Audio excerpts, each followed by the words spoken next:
Welcome to Healing at the Speed of Light. Every week, we discuss how laser therapy is changing healthcare and how you can benefit.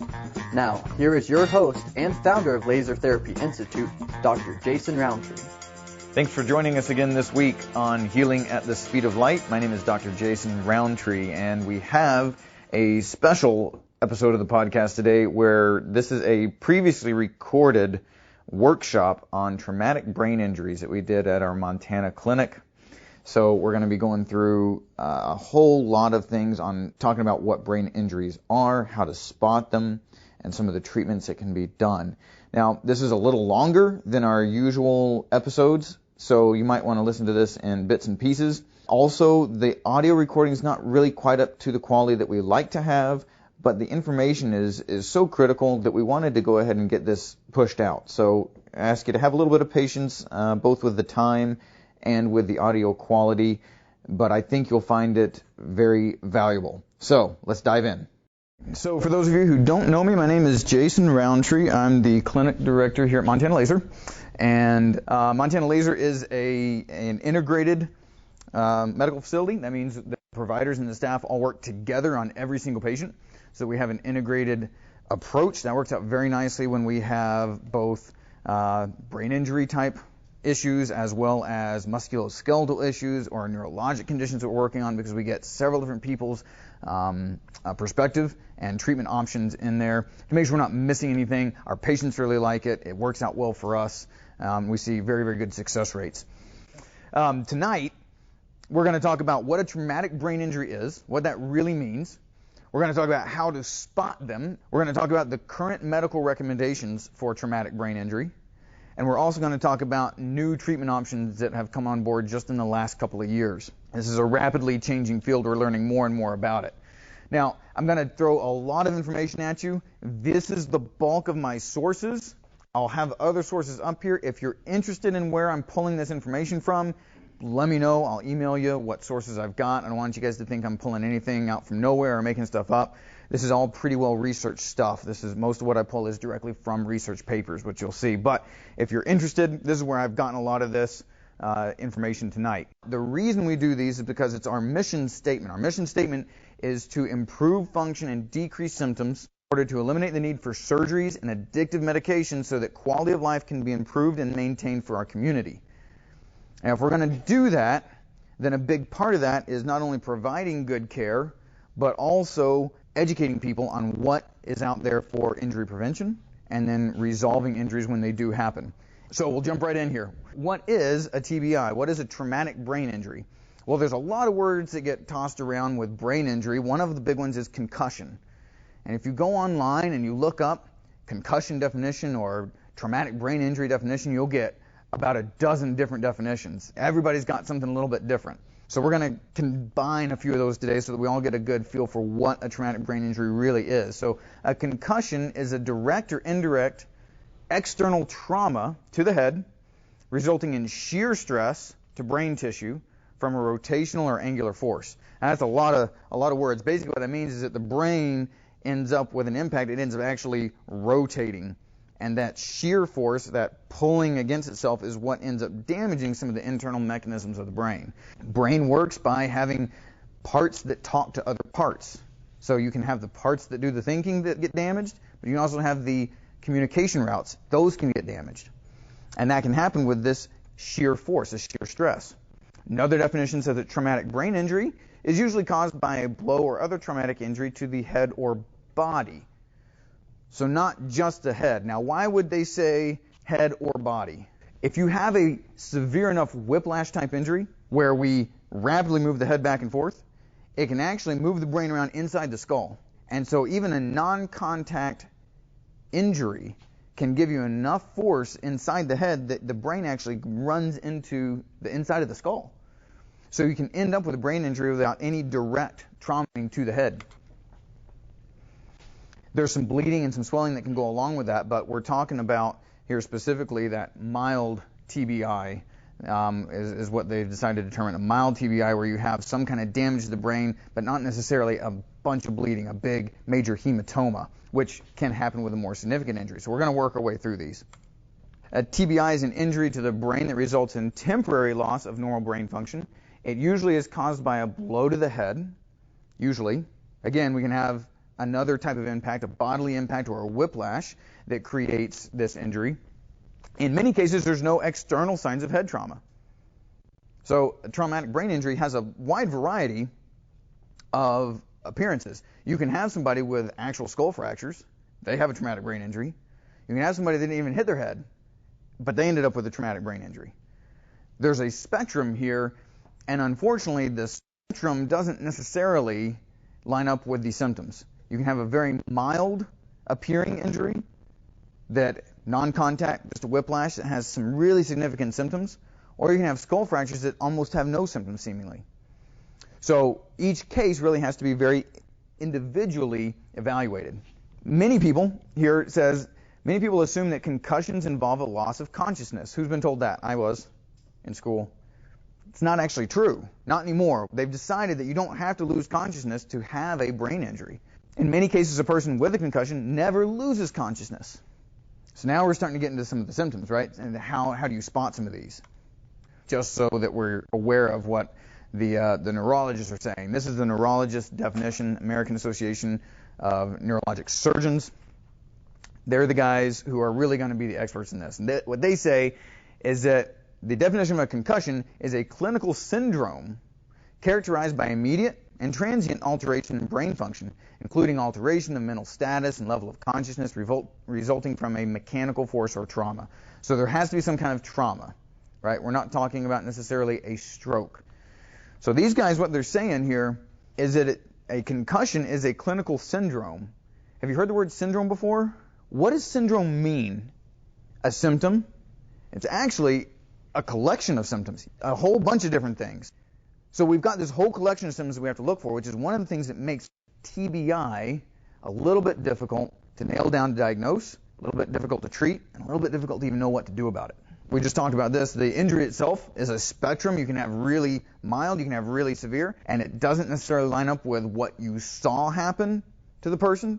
It doesn't necessarily line up with what you can still see. They have a lump on the head. They may not even have a brain injury. They may not have a lump on the head, and they may have a significant brain injury. There are ratings for this. There's mild, moderate, and severe. Mild, we're going to be talking a lot tonight about the mild TBIs because they're the ones that really slip by people. They're the ones that are actually very, very dangerous because the mild TBIs often go untreated. They go undiagnosed, and then they lead to further problems. You've got moderate, where you have some really significant loss of consciousness, some real significant deficiencies that most people recognize as an actual brain injury, and then severe, where that's where we're talking about people that are potentially going into comas. That's the whole further end of it. The other thing with these is they can have a very wide variety of duration, how long these symptoms can last. For some people, it's a few hours. For some people, it's years. That's the other side of that spectrum. So how can you tell if someone had a TBI? Well, loss of consciousness. Yes, if somebody has loss of consciousness, it's possible they had a TBI. But we already said it doesn't have to include loss of consciousness. So if somebody gets clocked on the head and they pass out, that could mean a TBI. It also might not. What else can you pass out from? Lack of oxygen. Somebody holds their breath long enough. Kid's throwing a fit. They pass out. Doesn't mean they had a TBI. Or if you're in wrestling and you get choked out and you have a lack of blood flow, somebody doesn't tap in time, they pass out. That's not necessarily a TBI. That's just a quick blip in oxygen. The brain's just fine with that if it's quick. But still, loss of consciousness is one of our signs to know if somebody might have had a TBI. What we really want to do is get into some of these other collection of symptoms, this syndrome. So if you spot something that you think might be a TBI, let's say anybody got grandkids in sports or kids in sports, you've got to be on the alert for this because it's actually pretty easy to screen someone to see if it's possible they had a TBI. This even goes for, your mother. If she falls and maybe she's displaying some of these symptoms, there could be a potential there that she had a brain injury. The more you can watch out for each other, the better. We'll get into the real details of that here in a minute. But this is what you want to look for. Any changes in alertness, speaking, coordination, or any other obvious signs of injury. The coordination is a big one. Watch somebody walk. Do they look right? Do they look like they usually do, especially if it's somebody you know? Are they off balance? Are they not really responding to things at a normal pace? You say their name, and about 5 seconds later they say, "What?" They really took a little while to come back around. Are those normal things for them, or is that outside of their normal pattern? Was the person's body whipped around or severely jarred? The more you can kind of dig out details on these things tells you whether or not a concussion is possible. Who's heard of this one before? Pupil dilation. So that's where you're looking at the black part of the eyes. Dilation and constriction. So what is a couple things, if you're looking at the eyes there, that we're looking for? Normal means they're both about the same size. Somebody with a concussion, what do theirs potentially look like? They could be uneven. You could have very small one side, very large the other side. The other thing, too, is they may not be as responsive to light. So bright lights, pupils should be fairly small. Dim light should be fairly big. If you shine a little bit of a light into somebody's eyes and the pupil constricts, probably functioning like we should. If you shine a light in one eye and it constricts, you do the other eye and it doesn't do anything, we've got some kind of brain injury. Now, again, I'm not expecting you guys to be able to go out and perform eye exams. This is just a way to check real quickly. You can go through these syndromes and hopefully find out if a brain injury is likely. The big one here is confusion and short-term memory difficulties. Short-term memory recall, and this is the easiest one to do. So you're watching them walk towards you. Let's say you had a kid who was injured on the field and they bumped their head. Maybe they were out for just a second. They pop up. They say they're doing okay. You decided to help check them out since there's nobody else there, or you don't feel like they got checked sufficiently. They're coming towards you. You're watching how they walk. You watch their balance. They show up. You're watching to see if they're responding kind of as they normally would, or they acting fairly normal. Look at their eyes. Make sure they look good. And then you can ask them just a couple of quick questions. A good one is tell them 4 words, 4 different words, just random words: light bulb, wall, laser, outside. And then have them repeat those back to you. If they have no problem, then your short-term memory is probably doing pretty decent. If they have any problem, any delays in repeating those back, then it's likely you're looking at a brain injury. Another one you can do, along with this, is have them count, a lot of times backwards. Because it takes the brain a second to switch that around, and you can give them a second. But if it takes them 5, 10, 15 seconds down from 50, then you may be, again, looking at a brain injury. It's a collection of these. How many of these things that we just talked about here are obvious to it who's doing an exam the next day? Some of them, maybe none of them, though. Which makes it really tough if you're seeing somebody for the first time. Maybe I don't know you, and I don't know how you normally act. I don't know how quick your response rate usually is. So if you know somebody, you need to go with them to that appointment if they're going to go get checked out. You need to be able to give them a little bit of feedback. Like, he's just not right. He's not as quick as he should be. He's tripped twice and he never trips, that kind of thing. Those are important factors when you start talking to the provider about whether or not somebody had a brain injury, because these are not things that the doctor is always able to pick up on.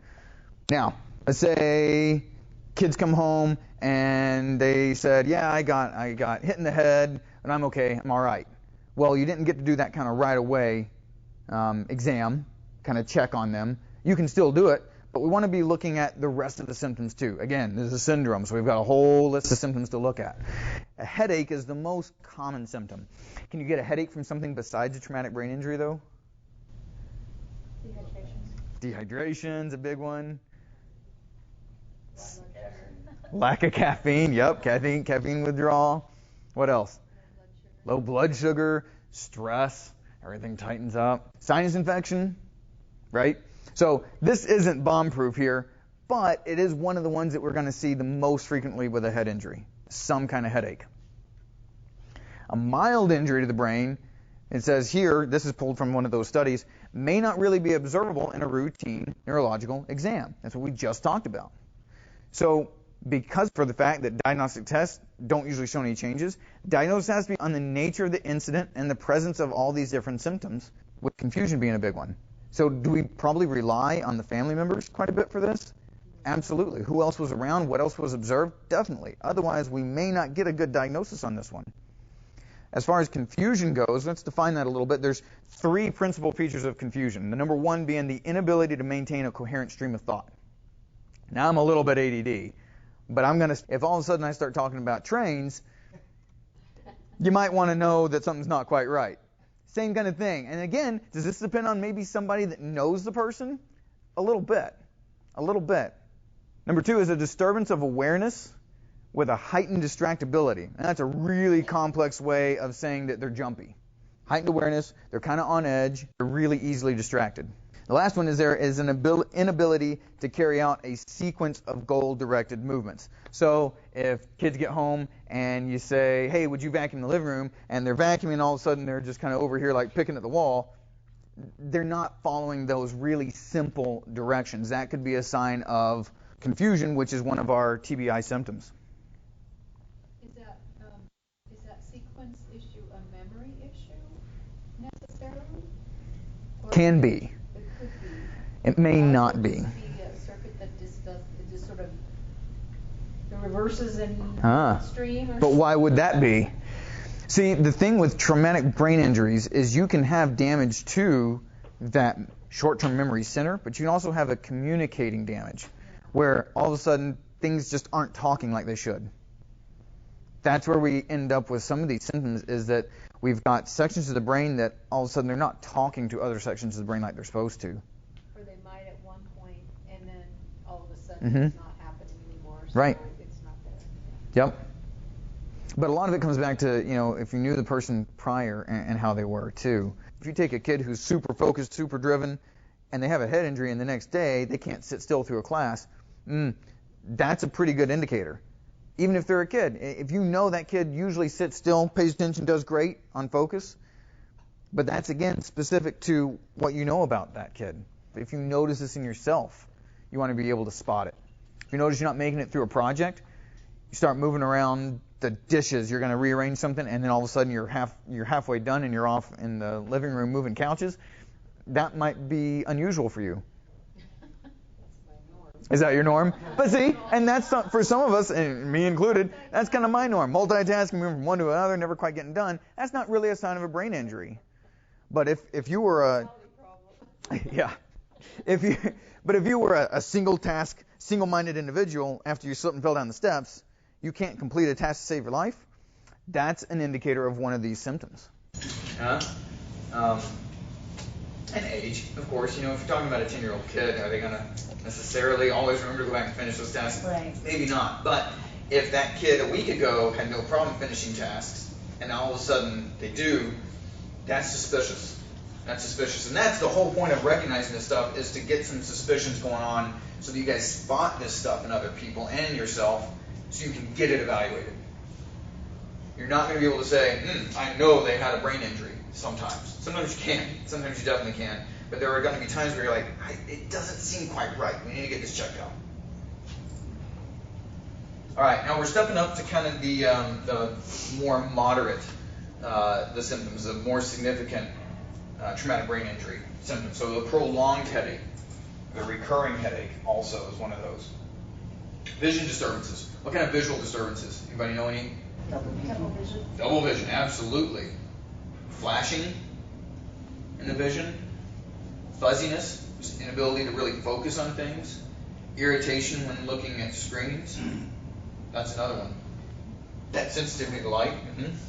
You can end up with dizziness, nausea, vomiting, impaired balance, confusion. We talked about that one already. Memory loss, ringing in the ears. Now, I'm an artillery guy, so I've got some ringing in my ears, but that's not because I had a TBI. Does that make sense? However, if I fell over here and smacked my head and then had an increased ringing in the ears, that's certainly a sign of TBI. Does that make sense? So we can't just say, oh, well, one time I was dizzy and I don't think I remember things as well and I've got ringing in my ears. Maybe I had a TBI. We have to have some kind of trauma that instigates this thing. We have to have some kind of trauma that starts it, and we have to have a change from where we were to where we are now. Difficulty concentrating is a big one, and then sensitivity to light. This one is interesting. Loss of smell or taste. Anybody ever lost their sense of smell or taste? Yeah? I've lost my sense of taste before and smell when I've had you get a sinus infection, right? That's not TBI related. But one of the interesting things with smell is that the nerves come off the brain, the nerves that sense smells, they come off the brain and they come straight down into your sinus cavities. And there's all these little nerve endings and they go through these tiny little holes in the skull to get down to where they can smell things. If you have a severe enough brain injury, it'll actually shear those right off. And it's not painful because they're your smelling nerves, right? They're not pain nerves. You don't even notice it sometimes.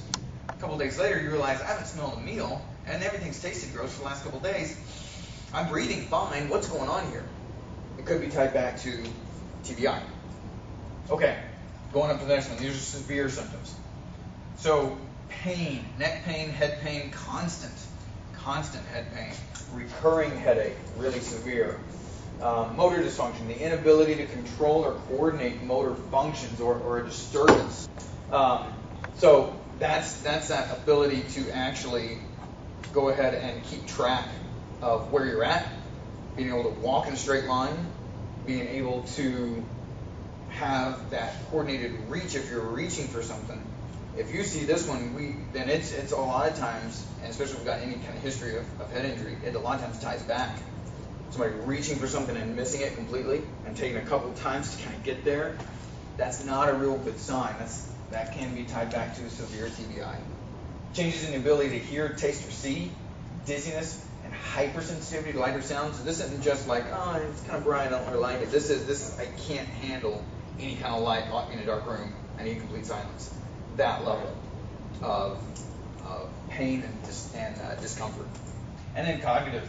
Shortened attention span, easily distracted, overstimulated by just simple environmental stuff. I mean, even stuff that, and again, we're looking at changes, right? So traffic passing by is a really common one. People go to get in the car, even as a passenger, and just the act of traffic going by on one side of the road or the other really kind of throws folks for a loop. Difficulty staying focused on a task, following directions, or understanding information, a feeling of disorientation, confusion, and any other neuropsychological deficiencies. Then also speech.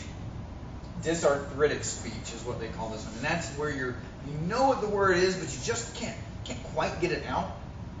And we've all had that probably before at some point, right? Just briefly. And a lot of times it comes back to you're tired or something like that. We're talking about multiple times within a conversation that this happens. Okay. Post-Concussive Syndrome. All right, this is still very new stuff. There's a lot of doctors who haven't even heard about these conditions. Matter of fact, the Association of Neurologists, American Association of Neurologists, they refer back to Wikipedia for their information on concussive syndrome, because there's just not a lot that's been really shown out there yet, and there's not a lot being taught about this. Post-concussive syndrome is continuing symptoms from a brain injury. So yes, a lot of times these are short-term symptoms that can show up after a brain injury, and with a mild brain injury they can resolve given the right environment, but we have to be on the lookout for post-concussive syndrome, where they actually continue ongoing. It's estimated about 15% of one impact TBIs, single incident TBIs, result in this post-concussive syndrome. Now, they're pulling the number from a very small study. I think the number is closer to 50%. I really do. We have these ongoing issues, and they a lot of times are an undiagnosed traumatic brain injury, or people don't realize that they could tie back into the brain injury they had, where this goes on and on. What defines post-concussive? Post-concussive, so after concussion, meaning that outside of the window of what we'd normally expect people to recover within just a few days from a mild concussion, it's still ongoing. It's still happening. 10 years later, it's still happening. Do people normally recover from concussion within days? There is a window where right now the data says, what little bit of data we have says that people can recover. And the doctor's recommendations right now are a couple days of rest. Sometimes that works out well, sometimes it doesn't. Again, a big piece of this is whether we're diagnosing this thing appropriately. Because there's a lot of brain injuries that just fly under the radar and never get diagnosed. And that's dangerous, which I'll talk about here in just a minute.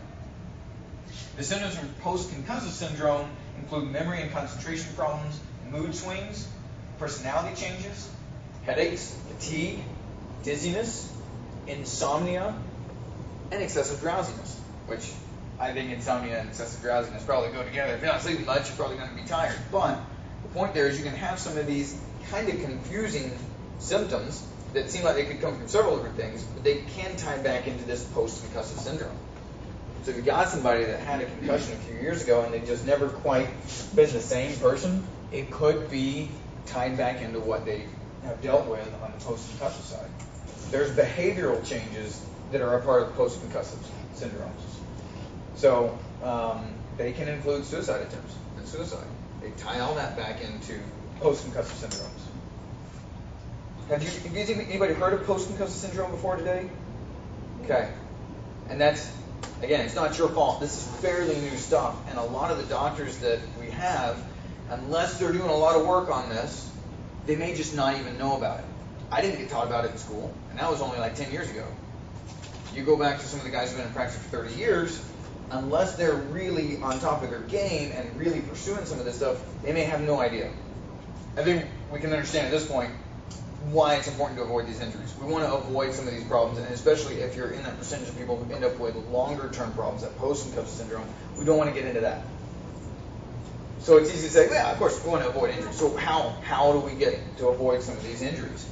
Well, obviously, protective gear is important if you're doing sports, but there's a lot of times where you really cannot prevent some of these injuries. You can't always prevent slipping down the stairs. You can't always prevent a little bit of water being on the floor and your feet going out from under. You can't prevent sitting in a red light and getting rear-ended. Because can you get a traumatic brain injury from a whiplash? Oh yeah, we already talked about it. You don't have to even have a head contact, a head impact. It can just be enough violent motion with the head and the neck that it can damage the brain. So there's only so much you can do. Definitely encourage you to wear your ice cleats, don't wear socks on the stairs, things like that. But things do happen. So when they do, is it important to address a concussion quickly, or is it better to wait and see? You're safer to address it sooner. The sooner you can address it, the sooner we can make sure there's no active bleeding on the brain, but also we can get it diagnosed correctly. If you have an accurate diagnosis, then you can have a much better shot at good recovery. And a second concussion is really, really bad. A second concussion soon after the first one does not even have to be very strong for its effects to be permanently disabling or deadly. If you have a concussion, it's not diagnosed, it's not spotted, and you go right back into the same activity and you receive a second concussion, it can be really horrific, and it can be really mild. So I'll give you guys an example. One of the first concussion folks that I personally had treated with laser was when I was out in Pennsylvania about 5 years ago. 14-year-old girl playing soccer. She went up to head a ball, and they ended up cracking skulls. I mean, pretty significant injury. She lost consciousness briefly. They got her up. They checked her. They said, take a couple days off, but she had really no symptoms. So they got her back into the game 2 days later. That's in game. There was somebody passed the ball. She wasn't facing. It was just a nice little soft arc. Ball hit her in the side of the head. Passed out. Vomiting, nausea, developed dyslexia over the next day. Severe sensitivity to light. Severe sensitivity to sound. To the point they had to pull her out of school because she was failing out. She couldn't handle conversations with friends. It was bad. By the time I got to see her, it had already been 2 months, and it was not good. Keep in mind, that second impact was really mild, and it was 2 days after the first one. But because they didn't limit her activity, because they put her back into that situation, she was vulnerable. They just didn't know. Just didn't know. The coach didn't know. The doctors didn't know. But that second injury can be really, really significant. So if you have an initial injury and you know you've had a TBI, whatever activity that you might be doing that has the chance of promoting another brain injury, you have to be able to scale that back until you're recovered from the first one. Now, the gal I told you about, she came to see us. We had her fixed in about 2 weeks. She was back to school and everything. So, has a happy ending. But still, if they kept her off the field for a few days and then actually rechecked her to make sure she was really doing okay, she probably would not have had nearly the level of damage. It's very important to avoid that second concussion. Do they say what is actually happening between the first and the second? So we have a tolerance for some level of injury, right? If I go over here and I bang my arm into the wall, I'll probably be okay. If I do 5 of those, I'm not as okay. Because my tolerance, my ability to recover from that is much, much lower each time I damage those tissues more. The same thing's true with the brain, only the brain has a little bit lower threshold for being able to take injury, and it takes longer to recover. So in that window of time where the brain's trying to recover from the initial injury, it is more vulnerable. Does not take very much impact, does not take very much force to generate a more significant concussion. And swelling. The first one might not involve any swelling, but the second one really could. So second impact syndrome results from the acute, often fatal brain swelling that occurs when a second concussion is sustained before complete recovery from a previous concussion is taken care of. So being sure that if you're helping out coaching kids, or you've got grandkids that are playing or whatever, making sure that if they've had a brain injury, that it's been evaluated, that they have an actual treatment plan, that they're being checked before they go back on the field by somebody who's competent to do that, is very important. Because they might be fine with that first one, but that second one could be really, really awful. Is this getting out to coaches through the schools? We're trying. Oh, wow. We're trying. It's better now than it was a couple years ago. But still, it's hard. It's hard to change what's been taught. And especially if the kid seems fine. Yes. And I mean, like I said, when I was in school 10 years ago, they were teaching us that if you didn't have a loss of consciousness, it wasn't a concussion. It's not true at all. We know that now, but if I wasn't doing the research, I'd still be working with what I was taught in school. And you just can't be an expert in everything. So your coaches are busy staying on top of their training methods and things like that. Maybe they're not getting the updates. And the thing is, we do this for this reason, so that hopefully you guys can go and spread some of this knowledge too. Because the more of these we can avoid, the healthier all of us are. Our kids and everything. Because what we already talked about, personality changes. We see a lot of addictive personality changes in post-concussive syndrome. So now we've got somebody who's more prone to end up in alcoholism or drug abuse. And that affects all of us as a community. So the more we can know about what's going on here and promote this, the better. The more you can spread that knowledge, the better. Especially if you've got somebody who's in a key position for athletics or even for elderly care, right? Because we've got, and not even elderly, but people that fall and bang their head all the time.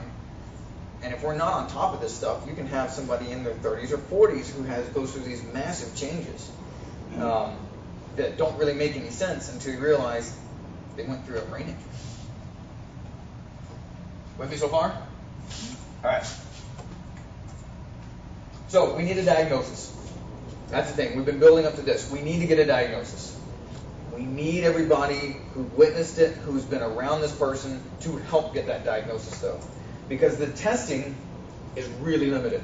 The main thing we have, the main tool we have, is that physical and neurological exam. But a lot of that depends on somebody else going, this person's not right. They're not thinking clearly. We can do some mental checks, we can do some mental exams, mental acuity, but we may not have a baseline on somebody. If I were to see you, I'm not sure who you are, sorry, but if I were to see you, I don't know what your baseline is. If you had an injury right now, I couldn't tell you where you were before to right now. It's hard to know. And that right there is also why CAT scans and MRIs, they're just not that valuable in a lot of these. You can use a CT scan to make sure there's no active bleeding. And that's important. Because if you have bleeding on the brain, it compresses the brain and causes the injury to be worse. But a lot of traumatic brain injuries don't involve bleeding. So CT and MRI will show you what the structure of the brain looks like, but it's just going to kind of look like this, whether it's damaged or not. So we don't have a picture of your brain before the injury. We don't have a picture of your brain. We just have this picture afterward. So even the really advanced studies, the functional MRIs, where they can actually see brain activity, if we don't have one of those before the head injury, it's almost useless after, because we don't have anything to compare it to. And everybody's brain works a little bit differently. So testing-wise, a lot of it depends on the patient, what they can tell us, and those around the patient, and their kind of judgment call on what's different. And then we can dig into that and try and find out more to really determine how significant the injury is. But a lot of times that's the only way we can judge these things. And then you've got to decide on, once we've got our diagnosis and any testing has been done, we've got to decide if we're going to do treatment. If there is any treatment that's needed versus no treatment. Now, No treatment just means full return to activities. So even self-care at home is a form of treatment. Even rest is a treatment. We've got to decide what we're going to do there. The current recommendations for care, we'll get to those in just a minute here. But we've gone over a lot of things that sound really, really negative on brain injury. There's a lot of damage that potentially can happen. Some of it can last for years. Some of it can vastly alter a person. Is there any hope? There is. This is another big wall of text, but I just want to pull out here spontaneous cognitive improvement, so that just recovery is not uncommon, but is limited and isn't normally seen after the first 2 years. So we have a 2-year window where somebody can recover. After that, it's very unlikely they will on their own. Again, this is why it's important that we get our diagnosis and our testing, because the clock starts ticking from that first injury, and the second injury shortens up that time frame quite a bit. So we have to have a good diagnosis, we have to have testing, and then we have to decide if we're going to do some kind of treatment, because the data does say that there is some type of innate mechanism for repair and regeneration in the brain. It can happen, and it can happen on its own, but a lot of cases needs a little bit of help to stimulate that change to make it happen. This is our disease timeline for cancer. It's got a beginning and it's got an end. What happens at the end? Recovery or death. Recovery or death. Good.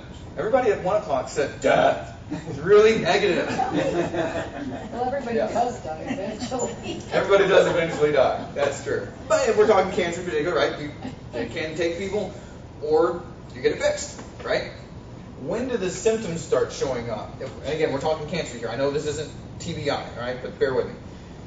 Where do the symptoms start showing up with cancer, usually? In the second half of the disease or in the first half? Second half. Second half. So can you go for a very long period of time with tumors and not have any indication? Okay. Let's go ahead and talk about brain injury now. When do the symptoms usually show up with a brain injury? If this is the injury, when do the symptoms usually show up? It can be later.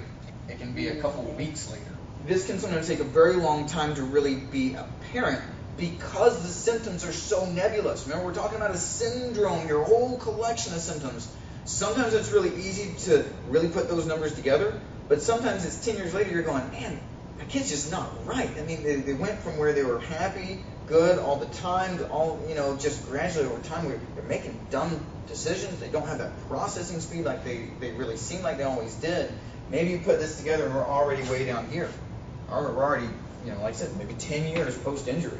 Is it easier to treat, go back to cancer for a second, it's easier to treat cancer in the first half or the second half of the disease? What about TBI? First half.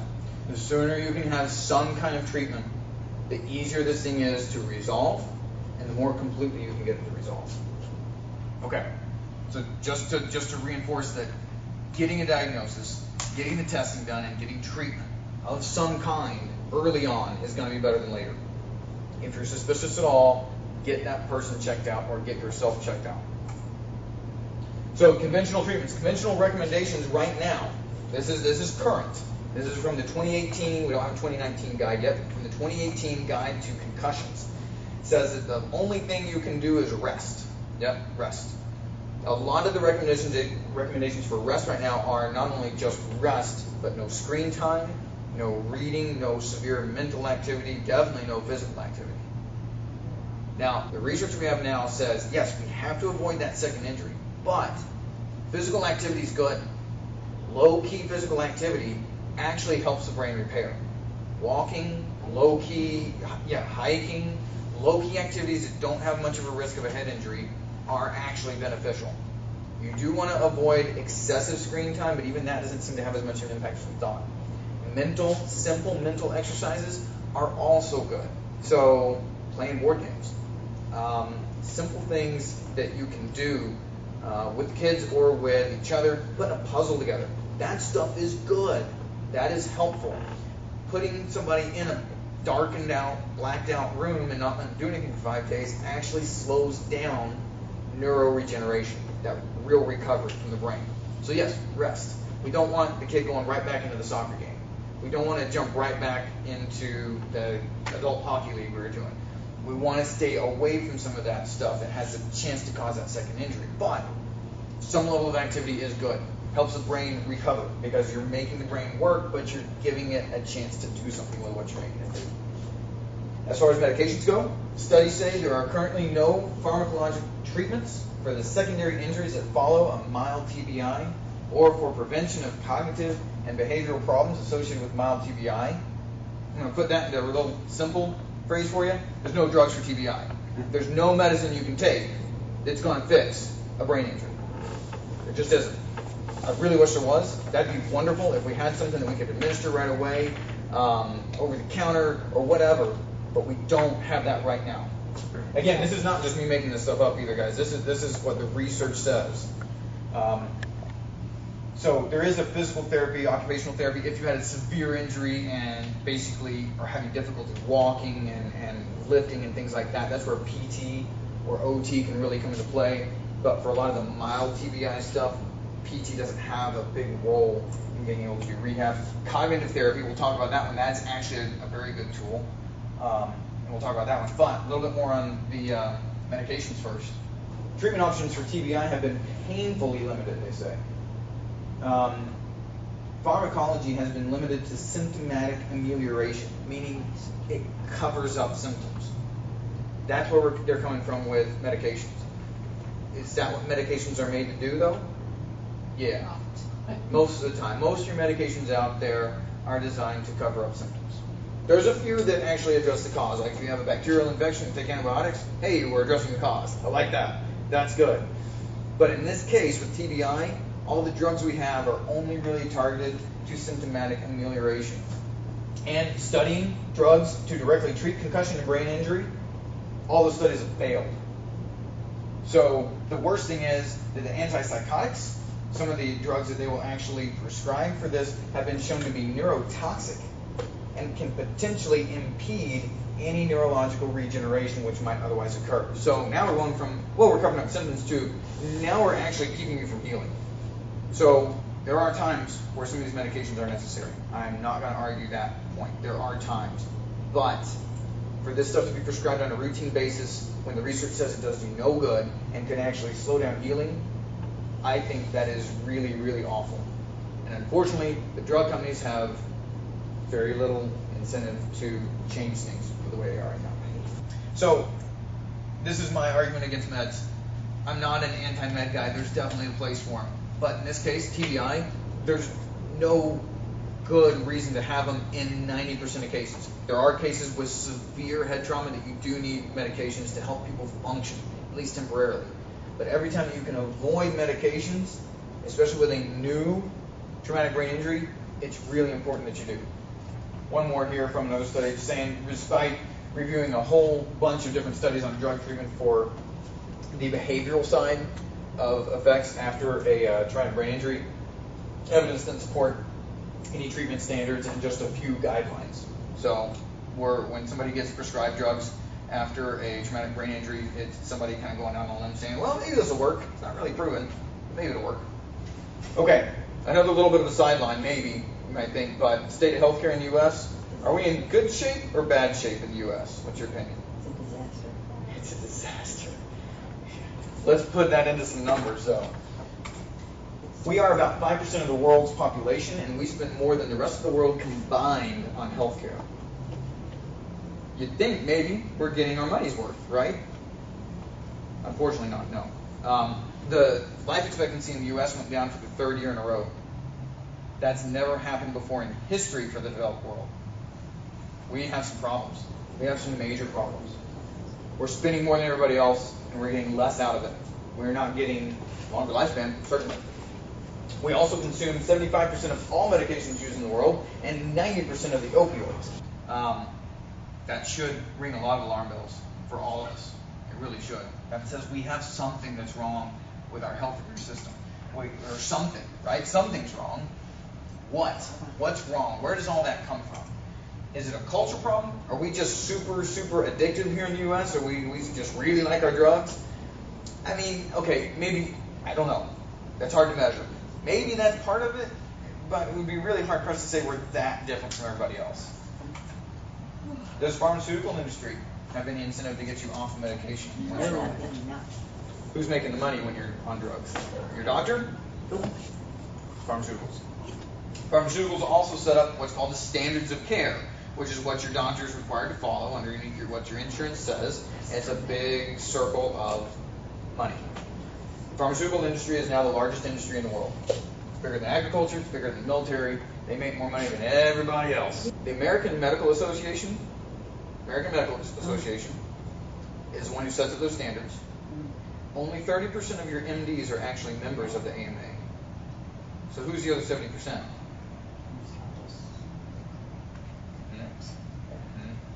That's a problem.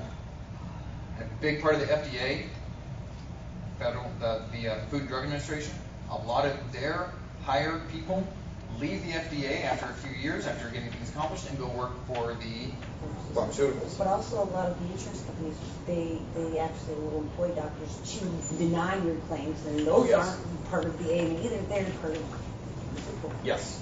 I went to school with one.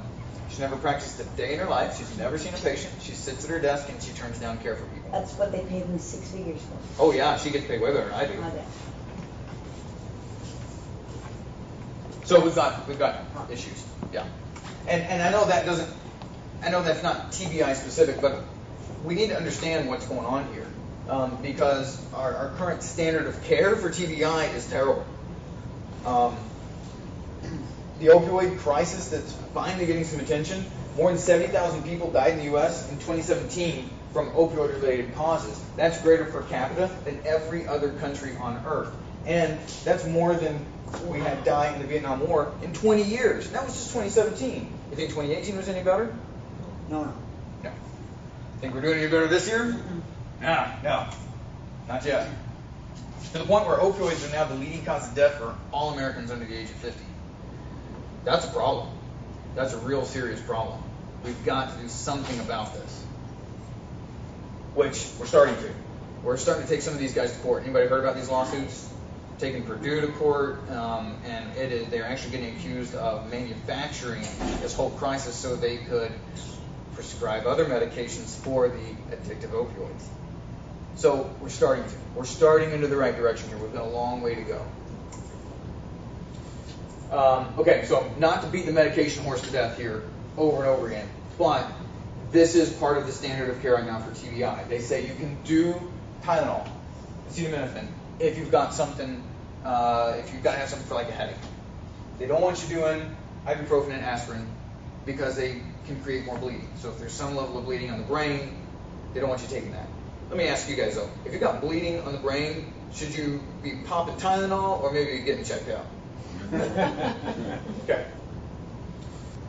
So I'm done beating on the medications now, and you guys probably get what I'm saying there. This particular condition is not one we want to have medications for. Now, talking about PT, again, if you've had some severe TBI and motor issues with walking, moving, speaking, physical therapy, occupational therapy can be very helpful. As far as the cognitive function, not really as much. There's not a lot that your traditional PTs are able to do for returning cognitive function, thinking. Cognitive therapy, though, does seem to be helpful in a lot of cases for attention deficits, memory deficits, the social communication issues that pop up, executive functioning, that's higher level decision making, and then as well as reducing the cognitive and functional disability after a traumatic brain injury. So cognitive therapy can be beneficial. We see problems with cognitive therapy not working when there's enough damage that the parts of the brain aren't talking to each other. Then you can work on somebody with this particular therapy all day, and because the brain's not able to communicate, it never pays off. So is this something worth trying? Absolutely, probably a part of a good treatment plan for a significant symptom, TBI, but not always enough. Okay. Now, we do laser therapy here. I'm not doing this to push laser therapy on you guys, but in the last 5 to 10 years, we've had huge amounts of research come out about laser therapy in traumatic brain injury or stroke. So we'll also talk a little bit about regenerative injection, stem cell. So for those of you who don't know, laser therapy uses safe, non-invasive infrared light to drive increased circulation into deep tissues. It actually selectively targets damaged areas and promotes healing there specifically. Therapeutic laser also pushes more oxygen from the blood flow into those damaged areas and then speeds up cellular metabolism. If we're talking about healing brain, if we can speed up the way at which things run and increase circulation, is it likely we're going to heal faster? Absolutely. That's a big piece of returning the brain to normal. So I've got way too many slides of science stuff here. I'm a complete nerd. So sorry, but we're just going to breeze them real quick. They say light can increase cerebral blood flow with some improvement of neurological conditions, even in severely head injured patients.